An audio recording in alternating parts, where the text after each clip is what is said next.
विविध गंभीर स्वरूपांच्या गुन्ह्यात सहभागी असलेल्या नक्षलवाद्यांच्या समर्थकास 1 जूनला C60 पथकाने जेरबंद केले।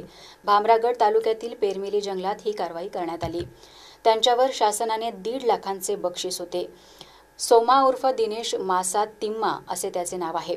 अहेरी उपविभागांतर्गत पेरमिली उपपोलीस ठाणे हद्दीतील जंगल परिसरामध्ये विशेष अभियान पथक प्राणहिताचे जवान माओवाद विरोधी अभियान राबवत होते, तेव्हा तो संशयास्पदरित्या फिरत असताना आढळला। तो कट्टर माओवादी समर्थक असून 2020 पासून माओवाद्यांसाठी काम करायचा। माओवाद्यांना राशन पुरवणे, गावातील लोकांना बैठकीसाठी जबरदस्तीने एकत्रित आणणे, पोलिसांविरुद्ध कट रचणे, माओवादी सप्ताहामध्ये बॅनर लावणे, पत्रके टाकणे अशी कामे तो करीत होता। पोलीस अधीक्षक निलोत्पल, अपर पोलीस अधीक्षक यतीश देशमुख, कुमार चिंता, एम रमेश, उपाध्यक्ष विशाल नागरगोजे यांच्या मार्गदर्शनाखाली ही कारवाई पार पडली।